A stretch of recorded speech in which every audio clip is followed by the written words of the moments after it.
Welcome back to Xylem learning. Arunima miss ആണ്. അപ്പൊ വളരെ ഇമ്പോർട്ടന്റ് ആയിട്ടുള്ള ഒരു ക്വസ്റ്റ്യനുമായിട്ടാണ് കേട്ടോ മിസ് ഇന്ന് വന്നിരിക്കുന്നത്. നിങ്ങൾക്കറിയാം, നമ്മളെല്ലാവരും അത്യാവശ്യം ഹെൽത്ത് കോൺഷ്യസ് ആയിട്ടുള്ള ആളുകൾ തന്നെയാണ്. നല്ല ഭക്ഷണങ്ങൾ കഴിക്കണം, നന്നായിട്ട് വ്യായാമം ചെയ്യണം, ഈ കാര്യങ്ങളൊക്കെ നമുക്കറിയാം. എന്നാൽ പോലും അല്ലെ, പലപ്പോഴും പല ആളുകളും മടിയന്മാരായിട്ട് ഈ പറഞ്ഞതുപോലെ യാതൊരു കാര്യങ്ങളും ചെയ്യാതെ ആവശ്യത്തിലധികം ജങ്ക് ഫുഡും കഴിച്ച് ഒരു എക്സസൈസും ഇല്ലാതെ ഇരിക്കുന്ന ഒരു സമയം പലരുടെയും ജീവിതത്തിൽ ചിലപ്പോൾ ഉണ്ടായിട്ടുണ്ടാവും, അല്ലെങ്കിൽ നിങ്ങൾക്ക് അറിയായിരിക്കും അങ്ങനെയുള്ള ആളുകളെ. അപ്പൊ നമ്മൾ നല്ലോണം ഭക്ഷണം കഴിക്കുന്ന എന്ന് പറയുന്നത് കുറേ ഭക്ഷണം കഴിക്കുന്നതാണോ നല്ല പോലെ ഭക്ഷണം കഴിക്കുക എന്ന് പറയുന്നത്? അല്ല അല്ലെ. നമ്മുടെ ശരീരത്തിന് ആവശ്യമായിട്ടുള്ള എല്ലാ പോഷക ഘടകങ്ങളും കിട്ടുന്ന രീതിയിലുള്ള ഭക്ഷണങ്ങൾ കഴിക്കുമ്പോഴാണ് നമ്മൾ നല്ല ആരോഗ്യമുള്ള വ്യക്തികളായിട്ട് മാറുന്നത്.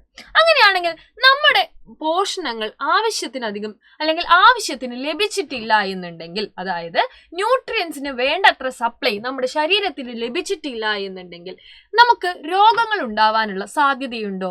തീർച്ചയായിട്ടും അല്ലേ, ഉണ്ട്. അങ്ങനെ ഉണ്ടാകുന്ന രോഗങ്ങളെയാണ് നമ്മൾ പോഷക അപര്യാപ്തത രോഗങ്ങൾ, ന്യൂട്രിയൻ ഡെഫിഷ്യൻസി ഡിസീസസ് എന്ന് പറയുന്നത്. സോ എന്താണ് ന്യൂട്രിയൻ ഡെഫിഷ്യൻസി ഡിസീസസ് എന്ന് പറയുന്നത്? The deficiency of nutrients causes retardation of growth and many other diseases. Such diseases are called nutrient deficiency diseases. അപ്പോൾ പോഷകഘടകങ്ങളുടെ അപര്യാപ്തത ശരീര വളർച്ച മുരടിക്കുന്നതിനും പലതരത്തിലുള്ള രോഗങ്ങൾ ഉണ്ടാവുന്നതിനും കാരണമാകുന്നുണ്ട്. ഇത്തരം രോഗങ്ങളെയാണ് നമ്മൾ എന്ത് പറയുക? പോഷക അപര്യാപ്തത രോഗങ്ങൾ. എന്താ നമ്മൾ പറയാ? പോഷക അപര്യാപ്തത രോഗങ്ങൾ. അപ്പൊ ഏതൊക്കെ പോഷക അപര്യാപ്തത രോഗങ്ങളെ നിങ്ങൾക്ക് അറിയാം?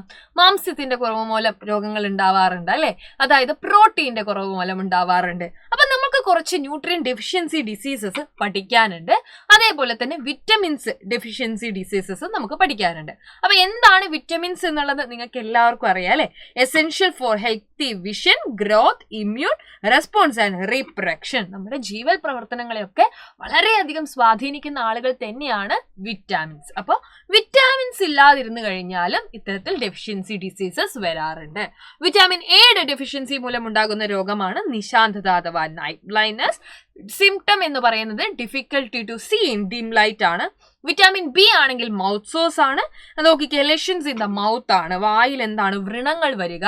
അതേപോലെ തന്നെ വിറ്റാമിൻ ഡി ആണെങ്കിൽ എന്താ ഉണ്ടാവുക? വിറ്റാമിൻ ഡി കണയാണ്, റിക്കറ്റ്സ് ആണ്, അസ്ഥികൾ കനം കുറഞ്ഞ് വളയുന്ന അവസ്ഥയാണ്. വിറ്റാമിൻ സി ആണെങ്കിലോ സ്കർവി, മോണയിൽ പഴുപ്പും രക്തസ്രാവവുമാണ് ഉണ്ടാവുക. അപ്പൊ ആദ്യത്തെ 4 വിറ്റാമിൻ ആണെങ്കിൽ ഇരുമ്പും അയഡിനും നിങ്ങൾ നോക്കിക്കേ, രണ്ടും എന്താണ്? എലമെന്റ്സ് ആണ്, മൂലകങ്ങളാണ് അല്ലെ. ഇരുമ്പിന്റെ അഭാവം മൂലം ഉണ്ടാകുന്ന രോഗമാണ് അനീമിയ, വിളർച്ച എന്ന് പറയും. അയഡിന്റെ അഭാവം മൂലമോ ഗോയിറ്റർ അല്ലെ, തൊണ്ടയിൽ മുഴയുണ്ടാവുന്ന കണ്ടീഷനാണ് ഗോയിറ്റർ എന്ന് പറയുന്നത്. അപ്പോൾ ഇത്തരത്തിലുള്ള പോഷക അപര്യാപ്തത രോഗങ്ങളെ കുറിച്ച് കൂടെ നിങ്ങൾ നന്നായിട്ട് അവെയർ ആയിട്ടിരിക്കുക. ക്വസ്റ്റ്യൻസ് വരാറുണ്ട്. അപ്പൊ അടിപൊളിയായിട്ട് പഠിക്കുക. All the very best.